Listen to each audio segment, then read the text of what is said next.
네, 감사합니다. 오늘도 이렇게 예배 자리에 나오신 우리 모든 성도님들을 진심으로 환영하고 축복합니다.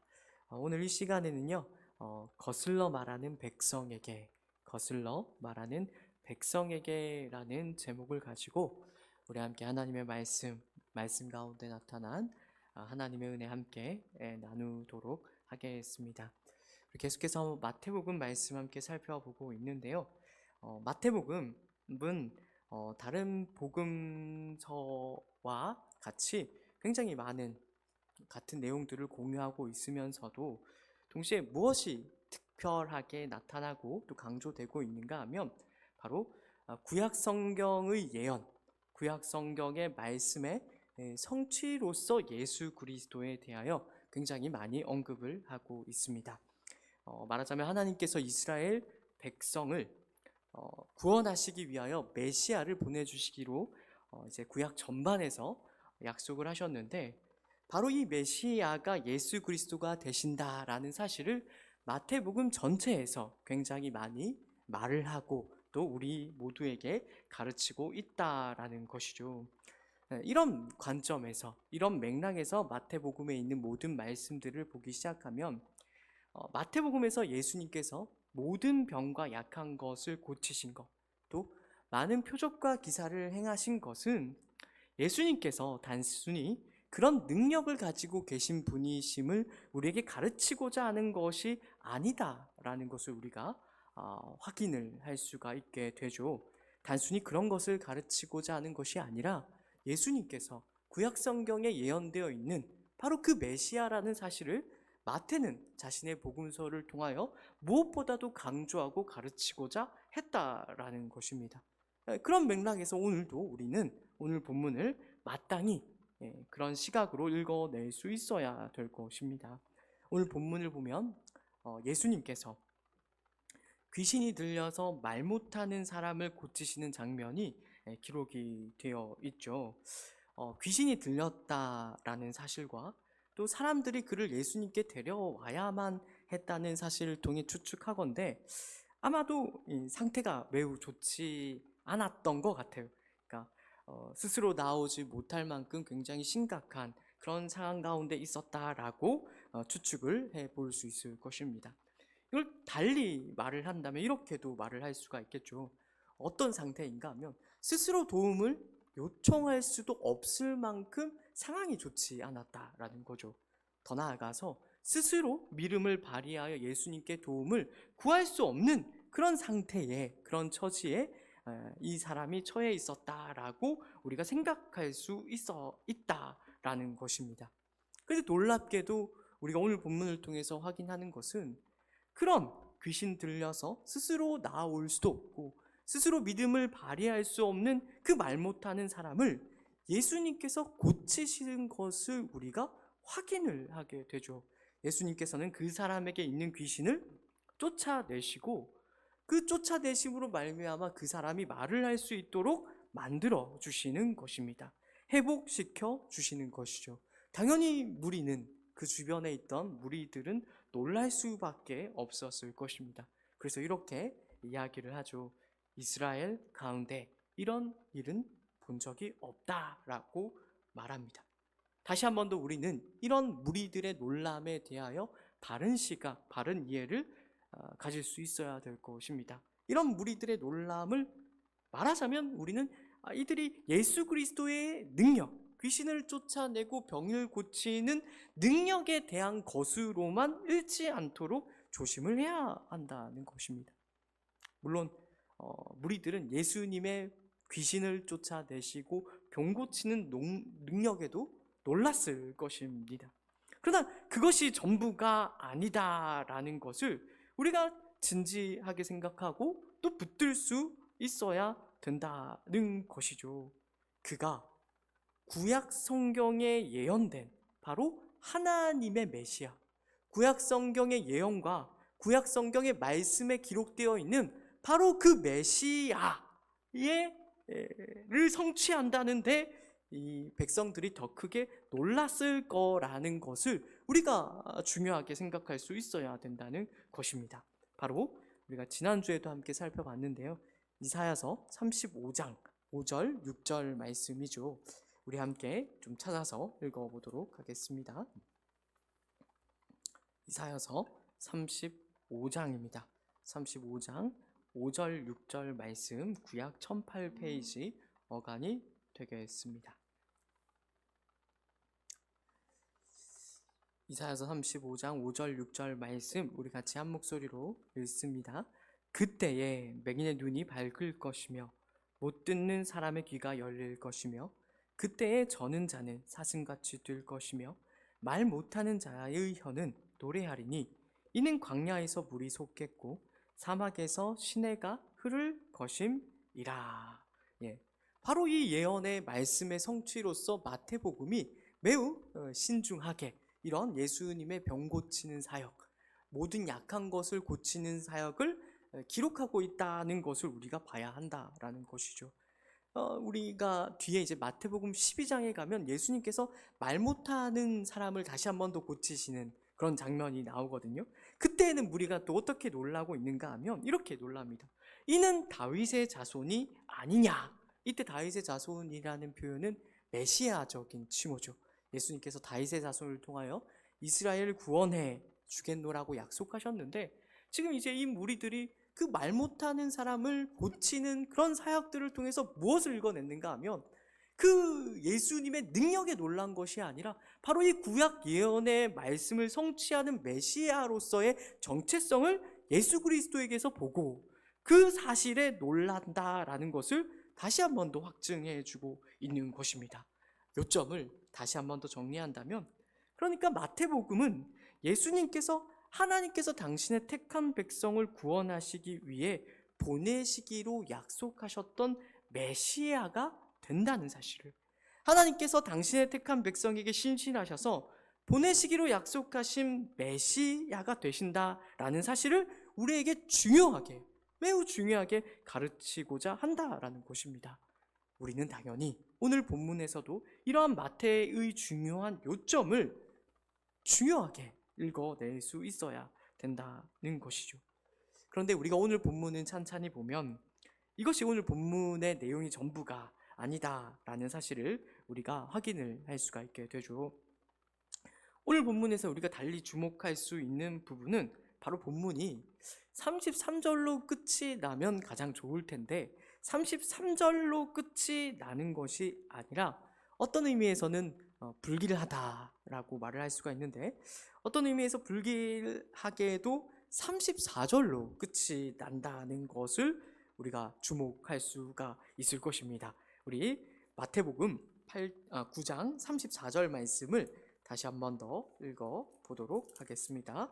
9장 34절 말씀입니다. 같이 읽습니다. 바리새인들은 이르되 그가 귀신의 왕을 의지하여 귀신을 쫓아낸다 하더라. 우리는 여기서 오늘 제가 설교의 제목을 거슬러 말하는 백성에게 라고 붙여봤는데요. 이 34절에서 우리는 거슬러 말하는 백성을 만나게 되죠. 우리가 34절의 바리새인들을 보면 어떤 생각이 얼른 드십니까? 저는 설교 준비를 하면서 이 34절의 바리새인들을 보면서 어떤 생각이 가장 먼저 들었는가 하면 역시 지옥 갈 놈들이라는 그런 생각이 먼저 들더라고요.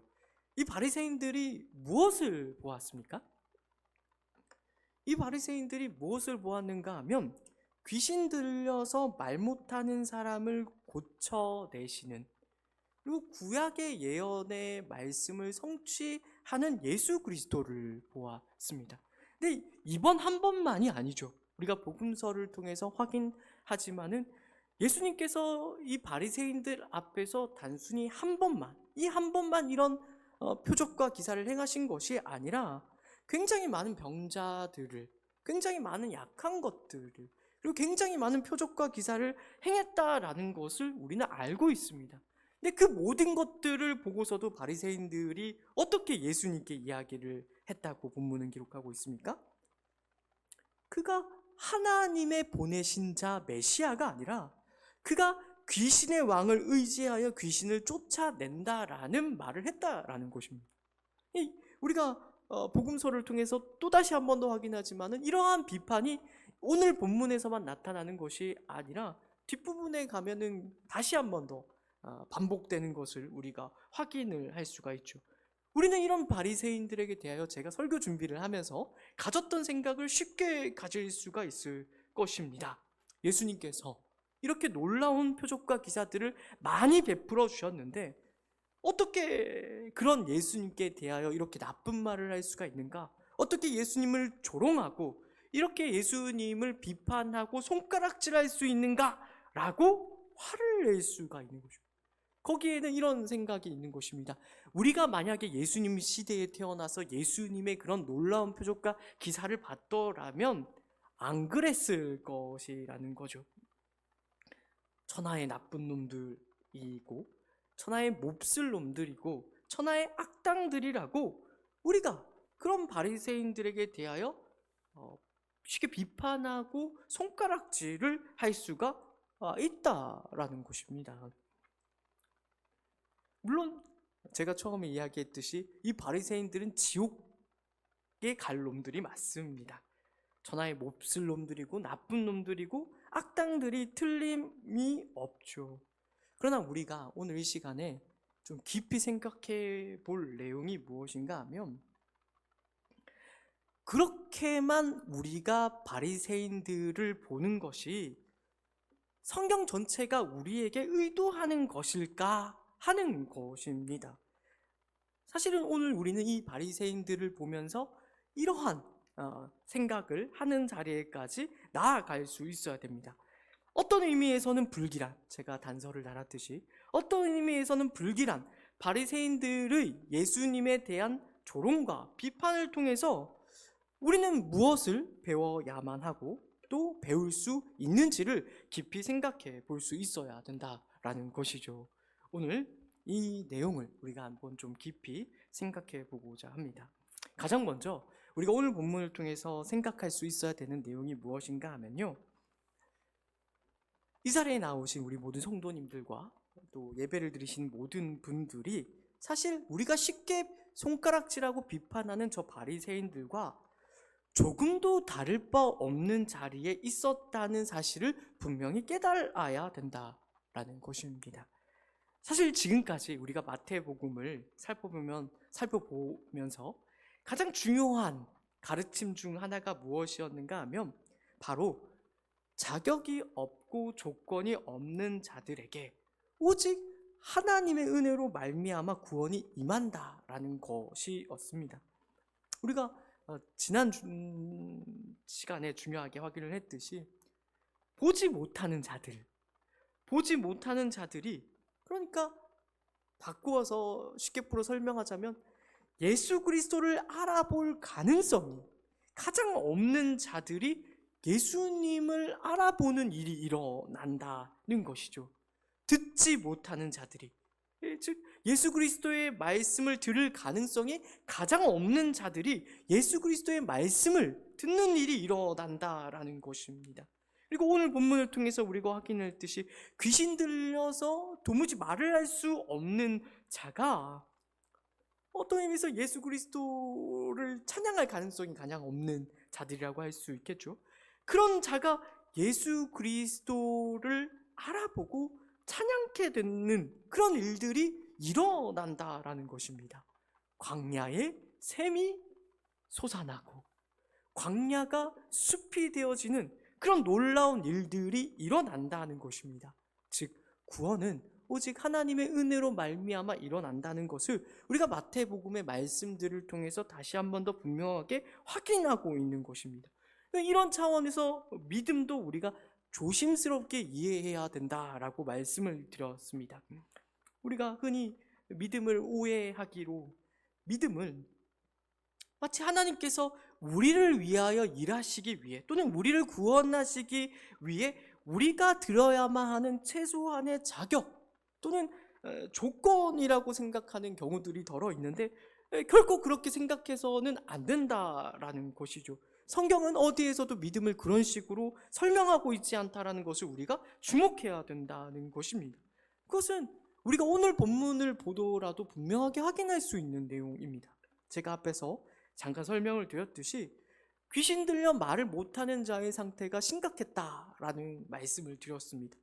그 말인즉슨 그 사람이 스스로 의지를 발휘하여서 또는 스스로 믿음을 발휘하여서 예수님께 도움을 요청할 수도 없는 그런 처지와 상황 가운데 있었다라는 것을 의미한다라고 말씀을 드렸죠.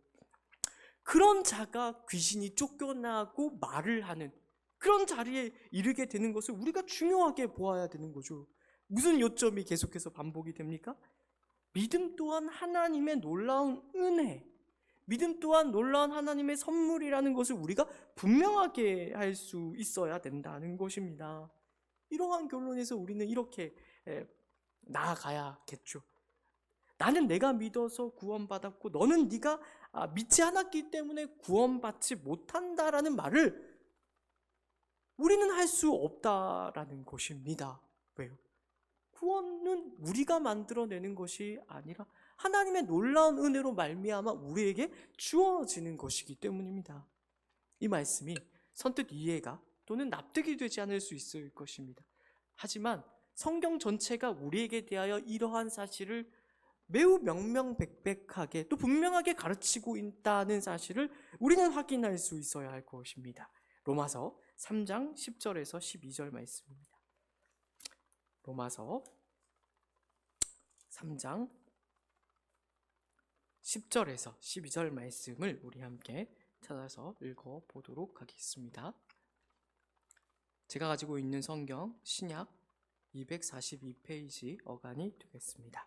3장 10절에서 12절 말씀, 중요한 말씀이니까 같이 한번 큰 목소리로 읽도록 하겠습니다.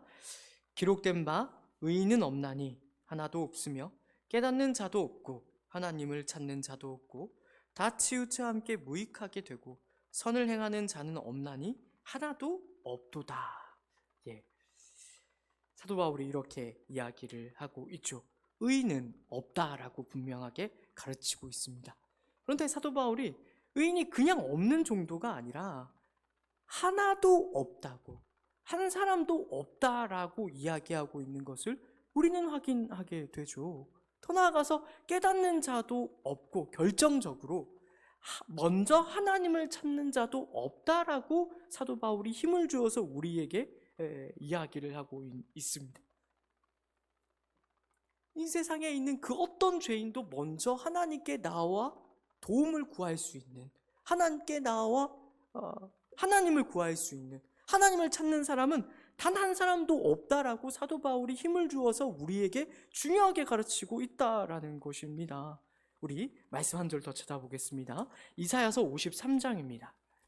이사야서 53장 1절에서 3절 말씀을 보면 또 이렇게도 이사야가 예언해 놓은 것을 우리가 확인을 할 수가 있죠. 이사야서 53장 1절에서 3절 말씀 제가 한번 읽어드리도록 하겠습니다. 우리가 전한 것을 누가 믿었느냐? 여호와의 팔이 누구에게 나타나느냐? 그는 주 앞에서 자라나기를 연한 순 같고 마른 땅에서 나온 뿌리 같아서 고운 모양도 없고 풍채도 없은즉 우리가 보기에 흠모할 만한 아름다운 것이 없도다. 그는 멸시를 받아 사람들에게 버림받았으며 강고를 많이 겪었으며 질고를 아는 자라. 마치 사람들이 그에게서 얼굴을 가리는 것 같이 멸시를 당하였고 우리도 그를 귀히 여기지 아니하였도다. 이렇게 시작하죠. 이사야 선지자가 이렇게 운을 띄웁니다. 우리가 전한 것을 도대체 누가 믿었느냐라고 이야기를 합니다. 뒤집어서 얘기하면 이렇게 설명할 수가 있겠죠. 우리가 전한 것을 도대체 누가 믿었냐라는 것이죠. 아무도 우리가 전한 것을 믿지 않았다라고 이야기를 한 것입니다. 이 예언대로 예수님께서 연한 순과 같이 우리 가운데 찾아오셨습니다. 그때를 이사야 선지자가 이야기하면서 또 뭐라고 이야기를 하는가 하면 예수 그리스도께서 이 땅 가운데 오셨을 때 그 예수 그리스도를 누가 귀히 여겼느냐라고 지금 이사야 선지자가 이야기를 하고 있다는 것입니다. 우리 생각에는 아마 제자들은 예수님을 귀히 여기지 않았겠는가, 예수님을 따라다니던 많은 무리들은 예수님을 귀히 여기지 않았겠는가라고 생각할지 모르겠지만 이사야 선지자는 미리 모든 것을 내다보았죠. 무엇을 내다보았습니까? 제자들도 무리들도 사실 예수님을 귀히 여긴 것이 아니다라는 것을 내다본 것입니다.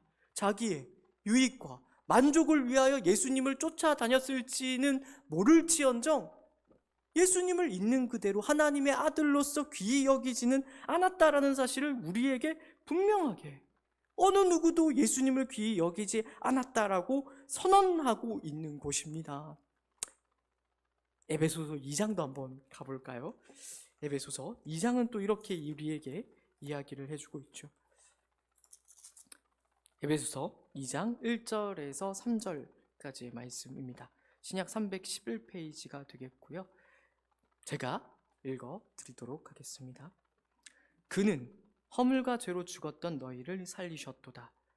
그때의 너희는 그 가운데서 행하여 이 세상 풍조를 따르고 공중의 권세 잡은 자를 따랐으니 곧 지금 불순종의 아들들 가운데서 역사하는 영이라. 전에는 우리도 다 그 가운데서 우리 육체의 욕심을 따라 지내며 육체와 마음에 원하는 것을 하여 다른 이들과 같이 본질상 진노의 자녀이었더니 라고 에베소서 말씀이 우리에게 가르치고 있습니다. 무슨 말씀을 하고 있어요? 우리도 전에는 허물과 죄로 죽어 있었다라고 이야기를 하고 있습니다. 우리도 전에는 허물과 죄 가운데에서 세상 풍조를 따르고 세상 풍조를 따를 뿐만 아니라 공중권세 잡은 자, 불순종의 아들들 가운데서 역사하는 영을 따랐다라고 사도 바울이 지금 이야기를 하고 있는 것입니다. 우리도 전에는 다 그 가운데서 우리 육체의 욕심을 따라 지내며 육체와 마음에 원하는 것을 하여 다른 이들과 같이 본질상 진노의 자리에 자녀였다라고 사도 바울이 이야기를 하고 있다라는 것입니다. 제가 성경을 여기저기 찾아서 읽었습니다만, 그럼 모든 말씀들이 우리에게 가르치고 있는 중요한 성경적 진리는 무엇입니까? 요컨대 우리도 오늘 우리 마태복음 본문에서 쉽게 손가락질하고 저러면 안 되지, 그렇게 하면 안 되지라고 말했던 오늘 본문의 바리새인과 조금도 다를 바 없는 자리에 있었다라는 것을 성경은 중요하게 알기를, 우리가 깨닫기를 바라고 있다라는 것입니다. 그런데 여기서 우리가 중요하게 다시 한 번 더 우리가 얻은 구원에 대해서 생각할 수 있어야겠죠. 그런데 그런 우리가 어떻게 오늘 본문에서 읽은, 마태복음에서 읽은 바리새인들과 같이 그런 거슬러 말하는 백성이면서 또 본질상 진노의 자녀이면서 어떻게 우리는 예수 그리스도를 믿고 구원에 이를 수 있었을까요? 에베소서, 우리 그 뒤에 이어지는 본문을 이어서 읽었으면 좋겠는데요. 2장 4절 5절이 이렇게 설명을 하죠. 긍휼이 풍성하신 하나님이 우리를 사랑하신 그 큰 사랑을 인하여 허물과 죄로 죽은 우리를 그리스도와 함께 살리셨고 너희는 은혜로 구원을 받은 것이라 라고 바울이 이야기를 하고 있는 것입니다. 우리가 어떻게 예수 그리스도를 알고 예수 그리스도를 믿고 예수 그리스도를 알고 믿음으로 말미암아 구원을 얻었는가 하면 다른 이유가 있는 것이 아니라 긍휼이 풍성하신 하나님께서 우리를 크게 사랑하셨기 때문이라고 이야기를 하고 있는 것입니다. 5절 말씀에서는 그 하나님의 그 크신 은혜로 우리가 구원을 받았노라고 이야기를 하고 있다라는 것이죠.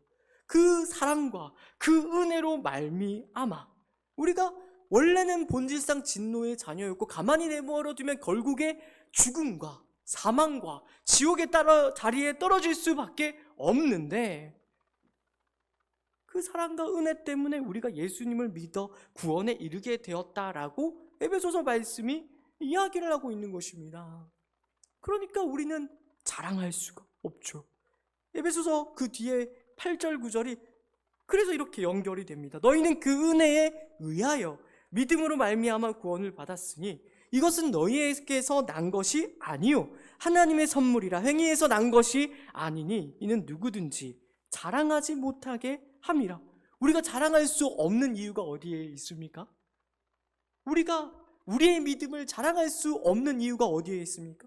다른 것이 아니라 우리의 어떠함이 우리를 구원한 것이 아니라 하나님의 주권적인 은혜로 말미암아 우리 가운데 믿음이 생겼고 그 믿음으로 말미암아 우리가 구원을 얻을 수 있었기 때문인 것입니다. 그것이 에베소서가 우리에게 중요하게 가르치는 것이죠. 여기서 우리는 더 나아가 비로소 이런 질문을 던질 수가 있을 것입니다. 그것이 무엇인가 하면 어차피 오직 하나님의 주권적인 은혜로만 구원을 얻는다면 왜 하나님께서는 우리가 읽은 마태복음 본문에 저 왼수 같은 바리새인들에게도 먼저 찾아가셔서 은혜로 구원하시지 않는 것인가? 라는 그런 질문을 우리가 던질 수 있게 되는 것이죠. 바로 이 질문에 답하는 것이 오늘 설교에서 가장 중요한 내용이 된다라고 말할 수가 있을 것입니다. 바로 이 부분을 우리가 그냥 생각하는 것이 아니라 우리 신앙의 중요한 내용으로 삼고 깊이 생각할 수 있어야만 된다는 것이죠. 이 질문에 대하여 우리가 뭐라고 답을 할 수가 있을까요? 나도 본질상 진노의 자녀고, 오늘 본문에 나타난 바리새인도 본질상 진노의 자녀이고, 우리 주변에 예수님을 안 믿는 또 다른 본질상 진노의 자녀들이 있는데 다 똑같은 본질상 진노의 자녀임에도 불구하고 우리만 먼저 은혜로 구원을 받은 이유가 무엇인가?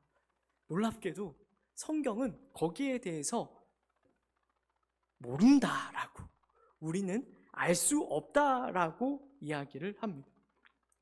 조금 김이 새셨는지 모르겠습니다. 우리가 조금 더 다를 바 없다라고 합니다.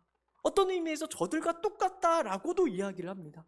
그런 본질상 진노의 자녀이고 어떤 의미에서 다 똑같은 죄인 중에 괴수인데, 성경은 왜 우리가 먼저 하나님의 그 크신 은혜와 사랑으로 믿음을 얻고 구원을 얻게 되었는지, 그리고 왜 저들은 가만히 내버려 두시는지에 대해서 성경은 우리에게 말하지 않고 우리로 알 수 없게끔 내버려 둔다는 것이죠. 그런데 우리가 그 사실은 알 수가 없지만, 왜 저들을 내버려 두시는지에 대해서는 알 수 없지만, 우리가 분명히 알 수 있고 또 성경이 우리에게 중요하게 가르치는 내용은 있습니다. 그것이 무엇인가 하면 바로 에베소서 2장 뒷부분에 나와 있는 내용입니다. 7절과 우리 10절 말씀을 한번 큰 목소리로 따라 읽도록 하겠습니다. 에베소서 2장 7절과 10절 말씀입니다. 같이 한 목소리로 읽습니다. 이는 그리스도 예수 안에서 우리에게 자비하심으로써 그 은혜의 지극히 풍성함을 오는 여러 세대에 나타내려 하심이라. 10절은 또 이렇게 이야기를 하고 있죠. 우리는 그가 만드신 바라 그리스도 예수 안에서 선한 일을 위하여 지으심을 받은 자니 이 일은 하나님이 전에 예비하사 우리로 그 가운데서 행하게 하려 하심이라. 여기서 우리에게 무엇을 가르치고 있습니까? 우리가 먼저 은혜와 사랑을 받아 구원받은 이유에 대해서, 구원받은 목적에 대해서 7절과 10절이 분명하게 가르쳐주고 있는 것을 우리가 확인을 할 수가 있게 되죠.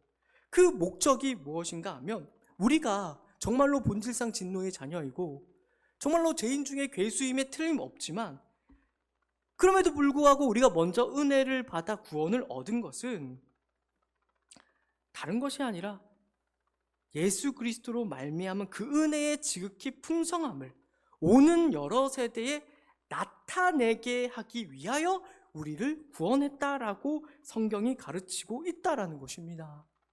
특별히 10절 말씀을 우리가 주목하기를 바라는데, 10절을 보면 이렇게 이야기를 합니다. 우리는 그가 만드신 바라 라고 되어 있습니다. 이때 그때 만드신 바라라는 것은 번역이 조금 아쉽습니다. 헬라어로 보게 되어지면 포이에마라고 되는데, 이 포이에마는 예술작품을 일컬을 때 쓰이는 표현입니다. 걸작품 또는 작품이라고 번역하는 것이 더 적절하다라고 할 수 있겠죠. 하나님이 우리를 무엇으로 만드셨는가 하면 하나의 예술작품, 하나의 걸작품, 하나의 위대한 작품으로서 만들었다라고 합니다. 그것이 함의하고 있는 것이 무엇입니까? 우리를 통하여 예수 그리스도의 놀라운 은혜를 드러내고 증언하는 그 놀라운 예술적인 그런 것들을 나타내게 하기 위하여 우리를 구원했노라고 10절 말씀이 우리에게 이야기를 하고 있는 것이죠. 이것을 우리가 오늘 본문에서 중요하게 생각할 수 있어야 된다는 것입니다. 저들을 왜 안 만나 주시는지는 모릅니다. 저 악당들을 왜 안 만나 주시고 왜 나는 만나 주셨는지는 모릅니다. 다만 우리가 알고 있는 것은 우리를 먼저 만나 주신 까닭이 오늘 본문에 나타나 있는 것과 같이, 에베소서에서 설명하고 있는 것 같이 그리스도 예수 안에서 우리에게 자비하심으로써 그 은혜의 지극히 풍성함을 오는 여러 세대에 나타내기 위하여 그렇게 하셨다는 것을 우리가 우리 신앙의 중요한 내용으로서 생각할 수 있어야 되는 것이죠. 우리를 예술작품으로 만드시고 우리를 걸작품으로 만드시고 우리를 위대한 작품으로 만드셔서 그리스도 예수 안에서 우리가 받은 그 은혜를 증언하는 일에 우리를 쓰임받게 하기 위하여 우리에게 먼저 찾아오셨다는 사실을 우리가 분명하게 확인할 수 있어야 된다는 것입니다. 이것이 바로 우리의 역할이요, 우리의 사명이라는 것을 우리가 분명히 똑똑하게 확인할 수 있어야 된다는 것이죠. 그렇다면 우리가 그 은혜의 지극히 풍성함을 오는 여러 세대에 어떻게 증언을 할 수가 있을까요? 우리가 위대한 작품으로서 그리스도 예수 안에서 선한 일을 어떻게 행할 수 있을까요? 그 분명한 예시를 우리는 사도행전에서 확인할 수가 있습니다. 뭐든지 시청각 자료가 중요하지 않습니까? 놀랍게도 성경은 우리에게 대하여 그 은혜의 지극히 풍성함을 어떻게 드러낼 수 있는지, 또 우리가 그리스도 예수 안에서 어떻게 선한 일을 할 수 있는지에 대한 분명한 예시를 우리는 사도행전을 통하여 확인할 수가 있습니다. 사도행전에서 우리가 누구를 만날 수가 있는가 하면요, 바로 우리가 오늘 마태복음 본문에서 읽었던 것과 같은 거슬러 말하는 백성의 또 다른 모범을 우리가 확인을 할 수가 있게 되죠. 예수 그리스도를 신랄하게 핍박하고 박해하는 한 바리새인을 또 우리가 만날 수가 있다라는 것입니다. 혹시 그것이 누구인지 짐작이 가십니까? 바로 사울입니다. 우리 사도행전 9장 1절에서 5절 말씀을 우리 한번 보도록 하겠습니다. 사도행전 9장 1절에서 5절 말씀을 우리 함께 보도록 하겠습니다. 신약 202페이지가 되겠고요. 같이 한 목소리로 읽습니다. 사울이 주의 제자들에게 대하여 여전히 위협과 살기가 등등하여 대제사장에게 가서 다메섹 여러 회당에 가져갈 공문을 청하니, 이는 만일 그 도를 따르는 사람을 만나면 남녀를 막론하고 결박하여 예루살렘으로 잡아오려 함이라. 사울이 길을 가다가 다메섹에 가까이 이르더니 호련히 하늘로부터 빛이 그를 둘러 비추는지라. 땅에 엎드러져 들음의 소리가 있어 이르시되 사울아 사울아 네가 어찌 나를 박해하느냐 하시거늘 대답하되 주여 누구시니까? 이르시되 나는 내가 박해하는 예수라. 예수님을 신랄하게 핍박하고 박해하는 바리새인을 만나는데, 놀랍게도 사도행전은 그를 누구라고 소개하고 있는가 하면 바로 사울이라고 우리에게 소개하고 있는 것을 우리가 확인을 하게 되죠. 사울이 이때 얼마나 예수님을 핍박하고 박해하려고 했었는지 1절 말씀에 어떻게 소개가 되고 있습니까? 여전히 위협과 살기가 등등하여 라고 소개하고 있는 것을 우리가 확인을 하게 되죠. 그런데 우리가 이 뒤에 본문에서 무엇을 확인하게 됩니까? 놀랍게도 우리는 바로 그 위협과 살기가 등등한 사울을 예수님께서 직접 찾아가셔서 만나주시고 그를 회심시키시고 더 나아가 사도로 부르시고 보내시기까지 하는 놀라운 장면을 우리는 확인하게 되는 것입니다. 9장 15절 16절 말씀을 보십시오. 15절 16절 말씀에서 예수님께서 아나니아에게, 사도 바울과 함께하지 않으려는, 사울과 함께하지 않으려는 아나니아에게 이렇게 말씀하시죠. 주께서 이르시되 가라. 이 사람은 내 이름을 이방인과 임금들과 이스라엘 자손들에게 전하기 위하여 택한 나의 그릇이라. 그가 내 이름을 위하여 얼마나 고난을 받아야 할 것을 내가 그에게 보이리라 하시니, 라는 것을 우리가 확인을 하게 되는 것입니다. 여기서 우리가 똑똑하게 확인해야 되는 것이 무엇인가 하면, 사울이 사도로 부름받을 만한 최소한의 자격이나 조건이 없었다라는 것을 우리가 확인할 수 있어야 된다라는 것입니다. 그에게는 사도가 될 만한 어떤 자격이나 조건이 없었습니다. 어떤 의미에서 사도가 되기에 가장 부적합한 자가 아마도 9장에 나타나는 사울일 것입니다.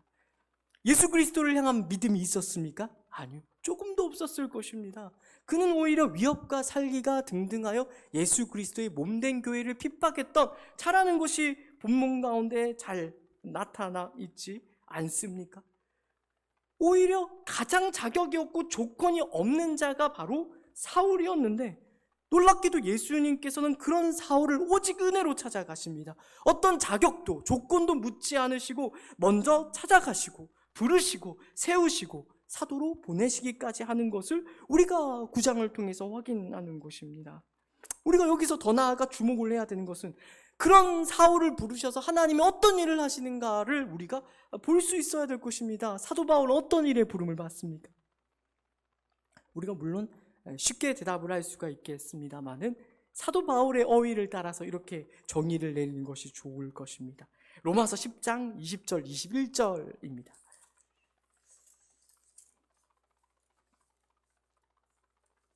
로마서 10장 20절 21절, 사도 바울이 어떤 사역에 부름 받는가 하면 바로 이러한 하나님의 사역에 부름을 받고 있다라는 것을 우리가 확인을 하게 됩니다.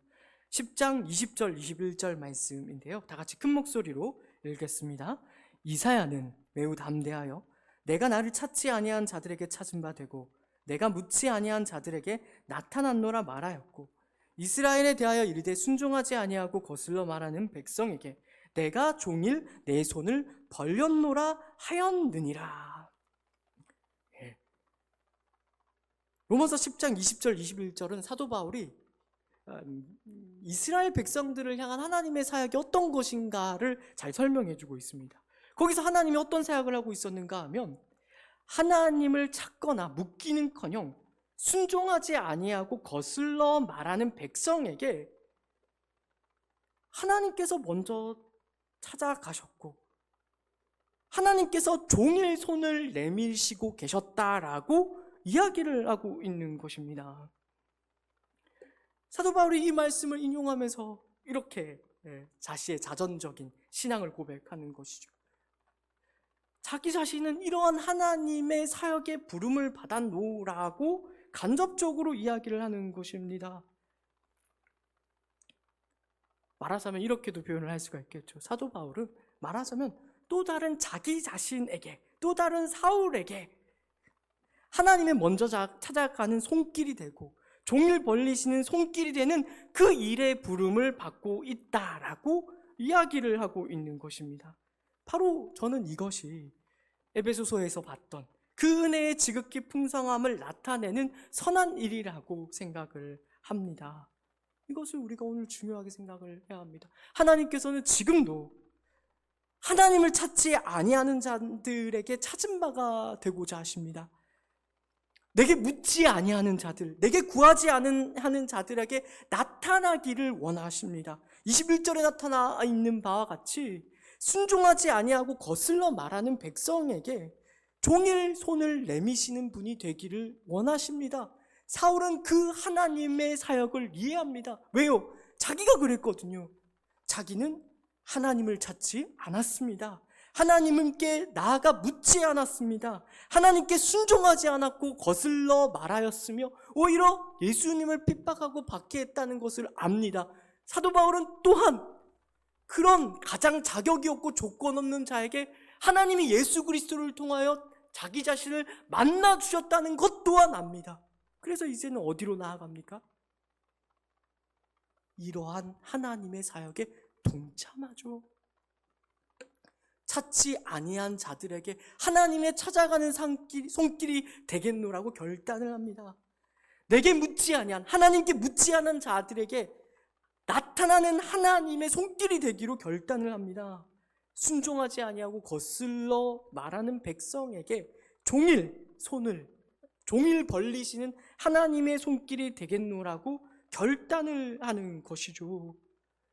바로 이것이 우리 신앙의 중요한 내용이고 목적이고 삶의 이유가 될 수 있어야 할 것입니다. 우리 이 시간에 분명히 정리할 수 있기를 원합니다. 다시 한 번 더 원론적인 질문을 한번 던져볼까요?